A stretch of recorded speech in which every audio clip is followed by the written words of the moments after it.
어느 날 차를 운전하고 가는데 제 차 앞에 승합차가 한 대 있었습니다. 신호등을 받고 서 있었는데 노란 차였습니다. 태권도 학원 차였습니다. 근데 그 차 뒤에 뭐라고 적혀 있냐 하면 미래의 대통령이 될 사람들이 타고 있습니다. 이렇게 적어 놓은 거예요. 그래서 고개가 갸우뚱그려지는 겁니다. 왜냐하면 대통령 하면 이제는 되고 싶은 사람이 아니거든요. 대통령 하면 피하고 싶잖아요. 욕 들어먹고 뭐 또 조금만 못하면 그냥 탄핵이니 뭐니 이렇게 되니까 또 우리 어른들은 알잖아요. 대통령이 되어가는 과정을 알잖아요. 그러니까 정치인들에 대한 어떤 그런 안 좋은 인식이 우리 가운데 있기 때문에 대통령이 돼봤자 뭐 그게 아닌가 싶은 생각이 드니까 저 글 좀 잘못 쓴 거 아닌가 싶은 그런 생각이 들더란 말이죠. 그런데 원래 대통령은 어떤 사람입니까? 원래는 존경받아야 마땅하고 진짜 중차대한 일을 하는 사람이 대통령 아니에요. 어려운 서민들을 돌봐줄 수 있고 또 여러 국제적인 외교를 통해서 어려운 나라들을 도와줄 수도 있고 또 우리 기업들이 제 활동을 잘할 수 있도록 해줄 수 있는 사람이 대통령이거든요. 엄청난 권한이 있지 않습니까? 대통령 중심제에서는. 그러니까 원래 대통령이 제 역할을 잘하면은 너무 존경스럽고 나도 대통령이 되고 싶다 하면 그냥 그 꿈을 키워주고 싶고 박수를 쳐줘야 하는 게 현실인데 당연한 건데 이 현실은 그렇지를 못하다 그 말이죠. 기대치가 낮아진 겁니다. 근데 대통령만 그런가요? 정치가들도 그렇죠? 아니요. 옛날에 그림자도 안 밟는다는 선생님 있지 않습니까? 이 선생님에 대한 기대도 어떻습니까? 낮아질 대로 낮아진 거예요. 그건 선생님을 보는 사람들이 잘못되어서 그런 게 아니라 이 시대가 또 이 교사들이 잘못된 본질을 잃어버린 그런 삶을 살고 있기 때문에 그렇게 된 것입니다. 그러면 이제 교회 안으로 들어와서 목회자에 대한 기대, 성도에 대한 기대는 어떨까요? 이 세상 사람들이 목회자에 대한 기대를 가지고 있을까요? 없어요. 그래서 간혹 뭐 어려운 곳에서 불쌍한 사람들 도와주는 그런 사람 나오면 박수를 치죠. 언론에 대서특필을 하고요. 그러면서 사람들이 막 모여듭니다. 또 간혹 병이라도 고치는 그런 목회자가 있으면 그냥 사람들이 이 시대에 이런 사람이 어디 있냐 해서 막 몰려들기도 해요. 그러다 보니까 사람들이 속임수로 피하를 하는 거예요. 그래서 사람들이 와 하고 몰려들게 만드는 거죠. 그래서 거짓 교사들도 나오는 거고 이단들도 나오는 거 아니겠어요? 그런데 막 몰려들었다가 원약 없으니까 세상에 이런 사람이 어디 있냐 싶어서 몰려들었는데 나중에 알고 보니 아니다 해서 결국에는 흩어져 버리는 그런 경우가 참 많다고 말이죠. 성도들은 그렇지 않을까요? 마찬가지입니다. 이 세상 사람들은 성도들에 대한 기대가 없어요. 기대치가 낮단 말이에요. 옛날에는 그래도 기대치가 있어서 비난이라도 했거든요. 교인이 저러면 되냐? 응? 성도가 저러면 되냐고 비난이라도 했는데 요새는 그것도 없는 것 같아요. 뭐 자기들이나 우리나 똑같지 뭐 이런 생각을 가지고 있단 말이죠. 참 안타깝죠. 여러분 기대치가 낮다고 해서 우리가 그 낮은 기대치에 따라서 살아야 되는 것은 아닙니다. 우리는 하나님께서 우리에게 원하시는 그 기대치가 있단 말이죠. 우리 성도는 우리 자신의 기대치를 가지고 살 것이 아니라 하나님께서 말씀을 통해서 우리에게 원하시는 그 수준이 있다는 걸 알고 그런 성도의 마땅한 삶을 살아가야 합니다. 자, 오늘 이 말씀은 자세히 보시면 성도는 이렇게 살아야 되는구나 하는 것을 우리에게 가르쳐줘요. 여러분, 예수님께서 고향에 오셨습니다. 예수님께서 말씀하시는 것도 너무 잘하시고 또 예수님께서 병도 고치시고 귀신도 쫓아내시고 권능을 행하셨단 말이죠. 이런 소문이 고향에 쫙 퍼졌어요. 이 회당에서 말씀하시는 거 보니까 이야, 대단하다 이런 생각이 들었습니다. 그런데 대단하다는 것은 인정을 하는데 저게 누구야? 요셉 아들 아니가 이렇게 된 거예요. 응? 철순의 집 아들 아니가 이거예요.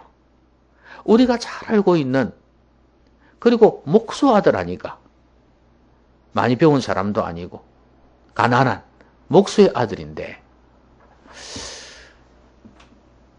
어디서 저런 게 났을까 싶은 생각도 들면서 배척해 버렸습니다. 그래서 예수님께서 하신 말씀이 이거예요. 선지자가 자기 고향과 자기 친척과 자기 집 외에서는 존경을 받지 못함이 없느니라. 거꾸로 이야기하면 자기 고향에서는 자기 친척들, 자기 가족들 앞에서는 인정을 못 받는다는 이야기예요. 왜냐하면 너무 잘 알기도 하지만 무슨 예수님이 흠이 있어서 그런 게 아니라 너나 나나 똑같은 자가 아니냐 이거죠. 그래서 배척해버린다 이거예요. 존경하지 않는다는 거예요.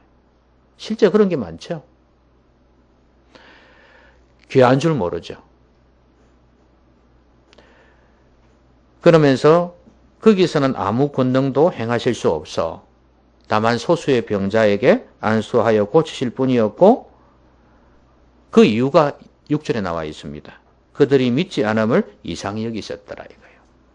왜 주님께서 거기에서 기적을 행하시지 않았냐? 왜 하나님의 권능을 행하지 않았냐? 그들이 믿지 않았기 때문이라고 말씀해요. 그러니까 믿음이 없이는 하나님의 역사를 체험할 수가 없단 말이죠. 여러분, 믿음이 없으면은 주님께서 기뻐하지 않습니다. 여러분, 회당장의 딸이 죽었을 때 주님께서 뭐라고 말씀하셨죠? 두려워하지 말고 믿기만 하라 그랬습니다. 사람들은 죽었다고 이제 끝났다고 예수님 귀찮게 하지 말라고 그러는데 주님께서는 믿기만 하라고 그랬어요. 포기하지 말라 이거예요. 근데 아니나 다를까 가보니까 죽어 있더란 말이죠. 근데 예수님은 그걸 죽음으로 보지 않았습니다. 죽은 게 아니라 잔다 그렇게 말씀하셨어요. 그리고 달리다쿰 소녀야 일어나라 그러니까 일어났단 말이죠. 여러분 이런 기적의 역사를 어떻게 해서 체험할 수 있었습니까? 결국에는 이 사람들은 인간적으로 볼 때는 믿음이 없어요. 그러나 두려워하지 말고 믿기만 하라. 그러면서 데리고 온 제자들하고 부모하고 그렇게 같이 그 소녀에게 갔단 말이죠. 여러분 예수님께서 두려워하지 말고 믿기만 하라. 죽은 게 아니라 잔다 그랬을 때 이 사람들의 마음이 어땠을까? 비난하는 사람들, 울고 헌화하는 사람들은 다 나가라고 그랬지 않습니까? 그리고 이 5사람이었죠. 베드로, 야고보, 요한하고 부모님하고 이렇게 5사람을 옆에 딱 두고 예수님이 이 소녀에게 외칩니다. 그럴 때 이들의 심정이 어땠을까요? 그래, 살아날 줄로 믿어 이랬을까요? 아니면 글쎄 보자 이랬을까요? 여러분 성경에 없는 거는 이야기하면 안 됩니다. 성경에 없어요. 근데 예수님께서 원하신 것은 믿으라고 말씀하셨어요. 지금 이 상황에서는 믿음을 요구하셨고 회당장이 제일 처음에 와서 엎드릴 때 주님께서는 우리 딸 살릴 수 있다고 믿었어요. 중병에 걸렸거든요. 죽어가고 있었거든요. 그래서 엎드려서 간청을 했는데 이제는 죽어버렸단 말이죠. 그래도 예수님께서 두려워하지 말고 믿기만 하라 했을 때는 그냥 제 추측이에요. 믿지 않았을까. 그 정도 주님에 대한 신뢰가 있었던 사람이기 때문에 아마 믿음이 있었다고 봐요. 그래서 결론은 죽은 자가 살아났습니다. 여러분, 우리가 성경에서 믿음의 사람들을 많이 보지 않습니까? 그 많은 사람들이 결국은 하나님의 역사를 체험했습니다. 믿음의 역사를 체험하는 것, 하나님의 권능을 체험하는 것, 그게 바로 성도의 마땅한 삶입니다. 성도에게 믿음 빼면 시체 아닙니까? 그렇잖아요. 성도의 본질은 믿음이에요. 여러분이 교회를 다니고 신앙생활을 하지만 믿음이 없이는 성도가 아니에요. 맞나요? 믿음이 있어야 성도예요. 근데 이 믿음에는 반드시 하나님의 역사가 따른단 말이에요. 믿음의 역사, 사랑의 수고, 소망의 인내 아시지 않습니까? 믿음의 사람이 되십시오. 그래서 하나님의 권능을 체험하십시오. 하나님께서 보시고 믿음이 없어서 아예 제껴놔 버리면 얼마나 불행한 사람입니까? 오늘 이 마을에서 주님에 대한 믿음을 갖고 있지 않으니까, 배척해 버리니까 주님께서 기적을 행하시지 않지 않습니까? 근데 중요한 건 이 사람들이 예수님의 권능을 봤어요. 말씀하시는 것도 봤어요. 그럼에도 불구하고 배척했습니다. 자, 여러분들은 주님의 권능을 봤습니까? 안 봤습니까? 주님 말씀 잘 전하시는 걸 봤습니까? 안 봤습니까? 봤잖아요. 어디서? 성경에서 봤잖아요. 많이 보셨잖아요. 그런데도 이걸 못 믿는다면 이 사람들과 다를 바가 뭐가 있냐 이 말이에요.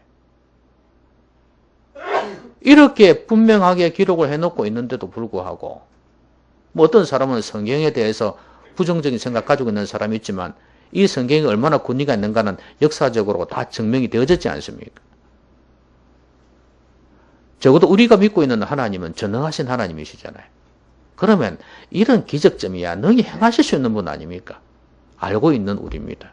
그런데도 못 믿는다면 여기 있는 이 사람들하고 다를 바가 하나도 없어요. 주님께서 비켜가십니다. 제껴놓으십니다. 여러분에게 아무리 기적이 필요해도 주님은 기적 행하시지 않습니다. 성도는 권능을 체험하는 사람이 되어야 됩니다. 이게 성도의 마땅한 삶이에요. 자, 그러시고 난 뒤에 이제 여기서는 기적을 행하시지 않으시고 이제 모든 촌에 두루 다니시며 이제 말씀을 전하시죠. 자, 그런데 제자를 불러서 세우십니다. 12제자를. 그러면서 12제자를 보내시잖아요. 둘씩 보내시잖아요. 그런데 뭘 갖고 가지 말라 그러셨죠. 여행에 필요한 지팡이 외에는 양식이나 배낭이나 전대의 돈이나 아무것도 가지지 말아라. 그렇게 말씀했어요. 신만 신고 두 벌 옷도 입지 말라. 왜 이 말씀하셨죠? 일하는 자가 먹는 것이 마땅하다 이거예요. 일꾼은 어디 가도 그 일한 만큼 먹는다 이거예요. 그러니 너희들도 하나님의 일꾼이다. 그러니까 하나님께서 알아서 주실 것이라 그 말씀이거든요. 그런데 이게 말이 좋지 현실에 들어가면 쉬운 일이 아닙니다. 자, 그런데 이제 이 제자들 보고 너희들이 어느 마을에 들어가지 않냐? 들어가면 어느 누가 너희를 영접하면 거기에서 그 말을 떠날 때까지 거기서 유하라 이렇게 말씀을 하셨어요. 그런데 만약에 너희들을 영접하지도 아니하면 그리고 너희 말을 듣지도 아니하면 나갈 때 발 아래 먼지를 떨어버려라. 그래서 그들에게 증거를 삼으라 이렇게 말씀하셨어요. 여러분 이게 뭘 의미하는 겁니까? 너희들은 자부심을 가지고 있어야 된다. 너희들은 나의 제자다. 너희들은 복음을 전하는 자들이다. 누가 너희들을 거부한다 해서 영접하지 않는다 해서 기죽지 말고 먼지를 떨어버리고 증거를 삼고 나와버려라 이거예요.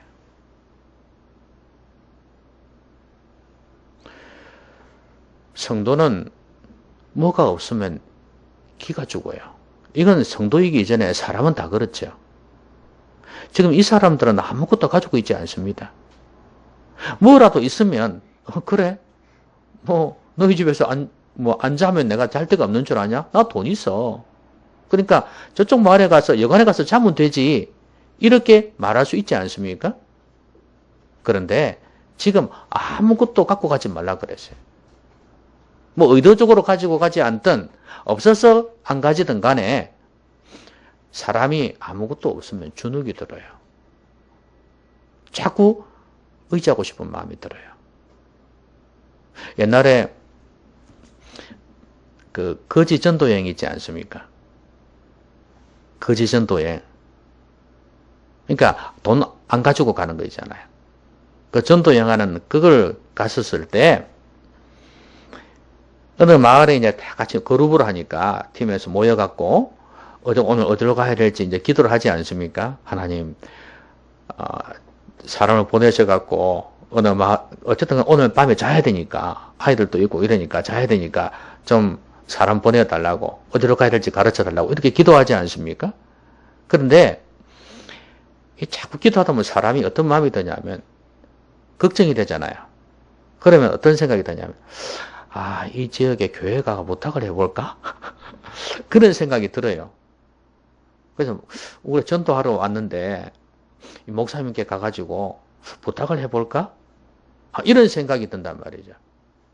그러니까 자꾸 의지하고 싶은 마음이 들어. 왜? 오늘 밤에 시간이 자꾸 흘러가는데 해가 뉘어져 가는데 잘 데 없으면 어떡해? 우리 규칙은 돈 없이 하는 건데 전화해가지고 뭐 송금해라 이렇게 할 수는 있겠지만 지금 그럴 수 있는 형편이 아니잖아요. 자꾸 그런 유혹이 와요. 돈이 없으니까. 자꾸 누군가를 기대고 싶은 그런 마음이 든단 말이에요. 그런데 끝까지 하나님을 붙들고 기도하니까 하나님께서 어떤 사람 다 보내주셔갖고 아유 수고들 하십니다. 그러면서 이야기를 하다 보니까 그러면 이렇게 해서 인도에 가서 자기 집에 가서 자기 하고 이제 그런 하나님의 역사를 체험을 해봤단 말이죠. 여러분 성도가 이 땅 살면서 돈이 없으면 어떤 이유든 간에 가난하면 이 자존감이 낮아지는 경향이 좀 있어요. 그래서 이 세상에서 좀 자존심을 가지고 있어야 되는데 성도의 자존심이 있어야 되는데 이 자기의 어떤 그런 자존감이 어떤 자부심이 없다 보니까 이 성도 세상 앞에서 이 자존심을 내려놓는 경우가 너무 많아요. 돈 앞에서 권력 앞에서 자기 자존심을 다 내려놔. 이 사람이 성도인가 싶을 정도의 그런 모습을 추한 모습을 보일 때가 많단 말이에요. 이건 성도의 마땅한 삶이 아니에요. 여러분 안에 뭐가 있습니까? 예? 여러분 안에 뭐가 있습니까?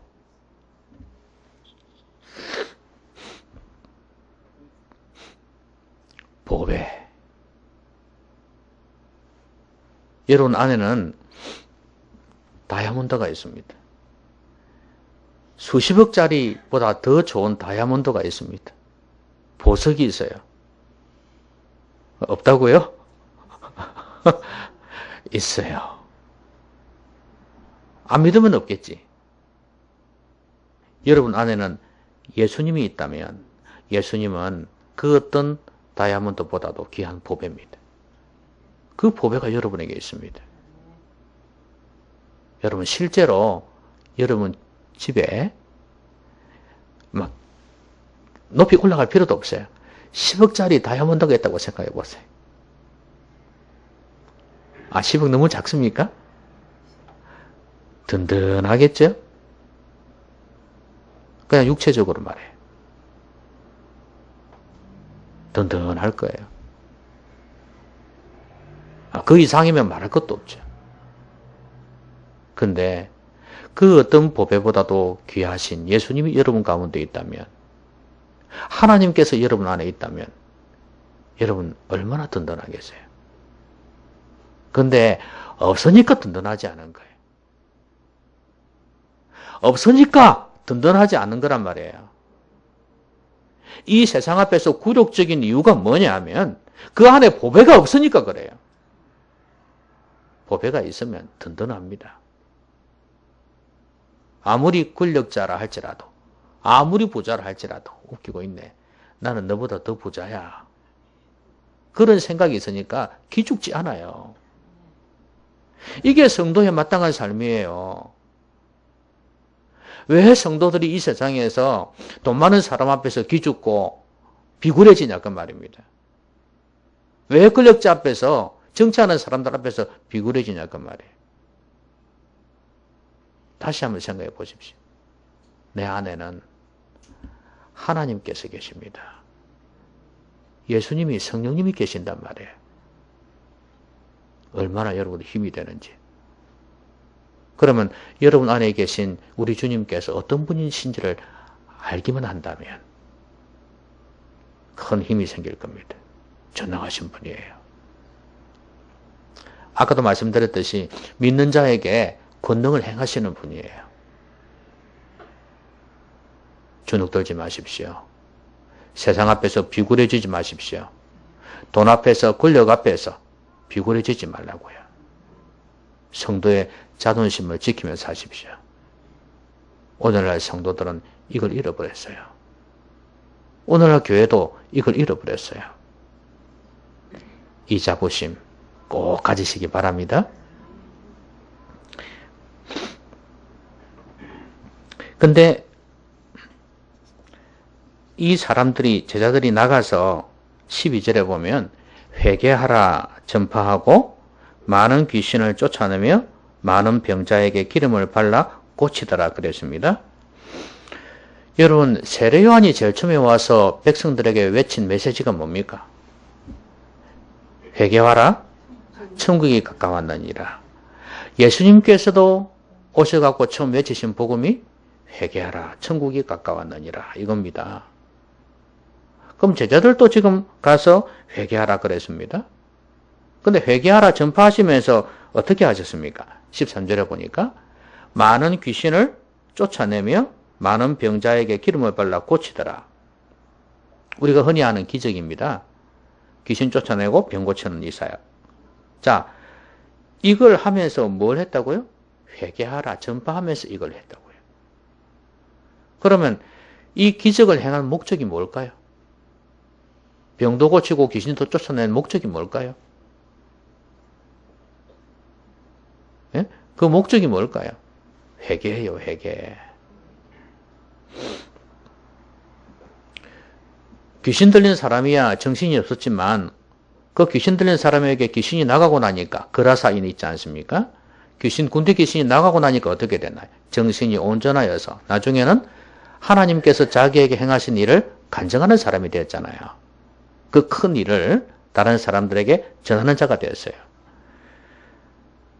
하나님과의 관계가 완전히 회복이 되어져 버렸습니다. 지금 여기에서 회개하라고 하시는 것은 하나님과의 관계를 회복하라는 거예요. 그동안에 하나님을 떠나 있었죠? 여러분, 하나님을 떠나는 게 뭡니까? 죄잖아요. 말씀을 빗나가는 게 죄잖아요. 그렇죠? 이 죄인입니다. 이 죄를 하나님 앞에서 회개하고 돌이켜서 하나님과 원수된 이 관계가 화목한 관계로 바뀌라 이거예요.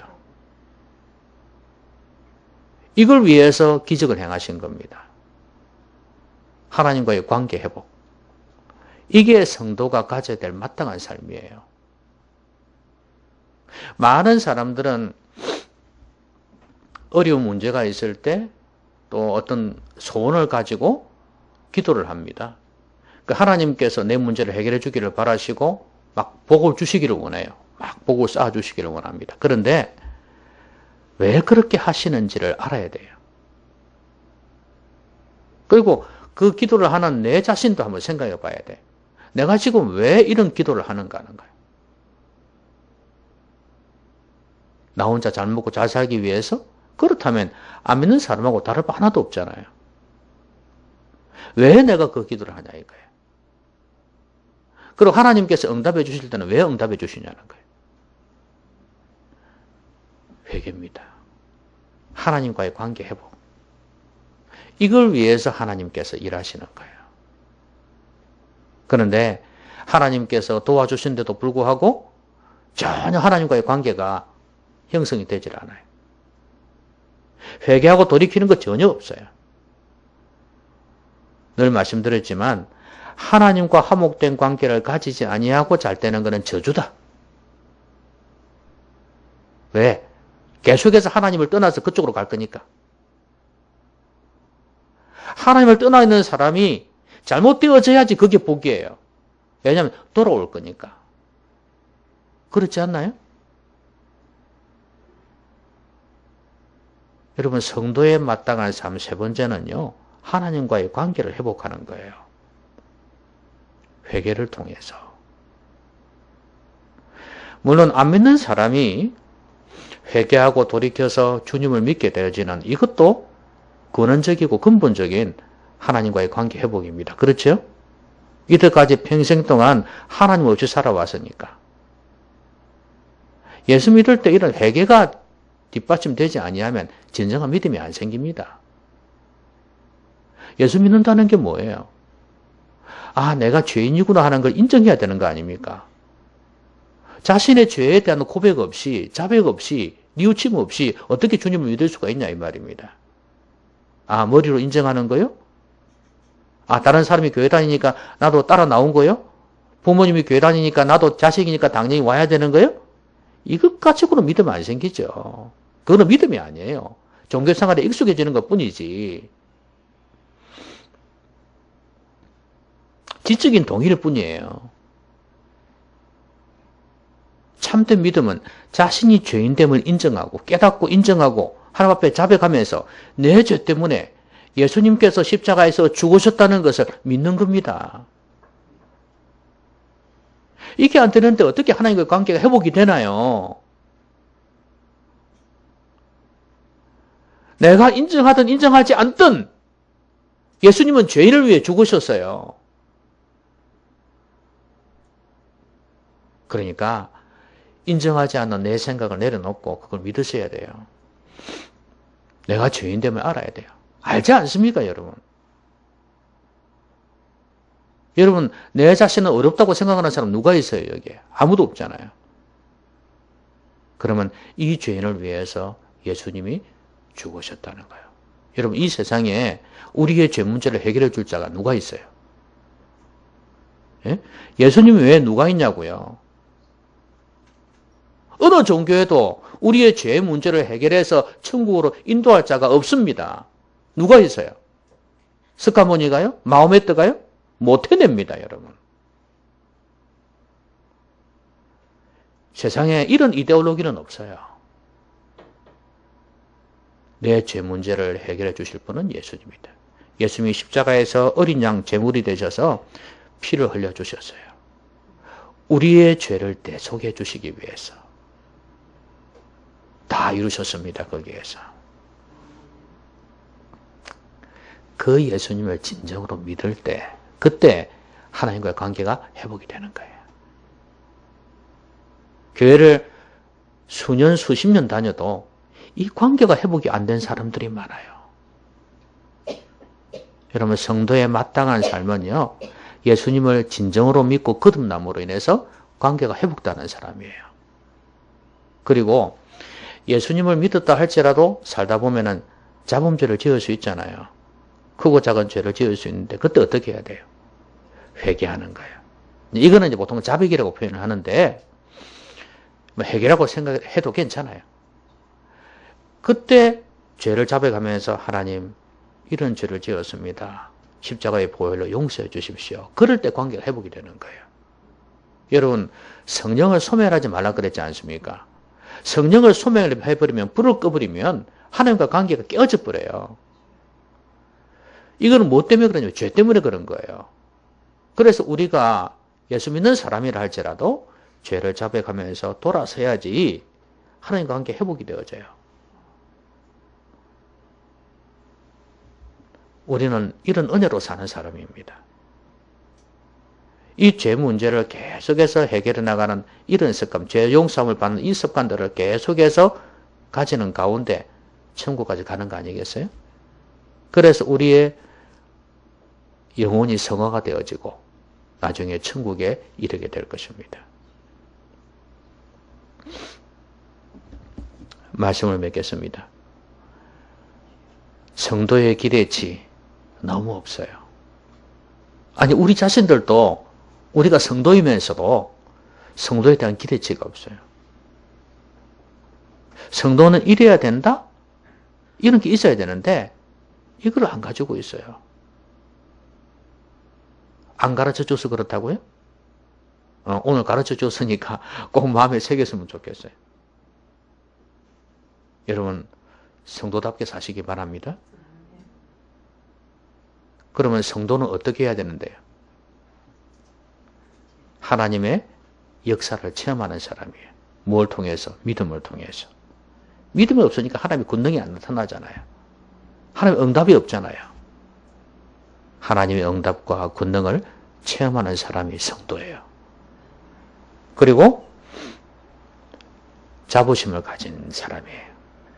이 세상 앞에서 절대 기죽지 않는 사람이에요. 성도의 자존심 있는 사람이에요. 세상에 고개 숙이지 마시기 바랍니다. 그리고 하나님과의 관계를 회복하는 사람이에요. 기본적으로 예수 그리스도를 믿어서 하나님과의 관계가 회복이 되어지고 화목되어지고 또 성도로서 살아갈 때도 죄를 지어서 관계가 삐끗했을 때 자백하면서 돌아서면 관계가 회복이 되어집니다. 여러분, 인간관계 속에서도요, 잘못해가지고 관계가 비뚤어졌을 때 미안하다, 잘못했다 그러면요, 마음이 녹습니다. 관계가 회복되어져요. 그렇죠? 하물며 하나님은 말할 것도 없습니다. 하나님 지금 기다리고 있는 거예요. 부모와 자녀 간에도 그런 게 있잖아요. 저놈이 잘못했다고 고개 숙이고 들어오면 내가 용서해 줄 건데 저기 꼭 똥꼬집을 부리고 있어. 이럴 때가 있잖아요. 하나님께서 기다리고 있어요. 잘못했다고 자백하고 돌아서면 하나님 용서해 주십니다. 관계가 회복이 되어집니다. 여러분, 성도의 기준을 낮추지 마시고 성도답게 사시는 여러분 되시기 바랍니다. 기도하십시오. 오늘 말씀 생각하면서 한번 소리 내어서 우리 목소리로 말씀 가지고, 내게 주신 말씀 가지고 기도했으면 좋겠습니다. 기도하겠습니다.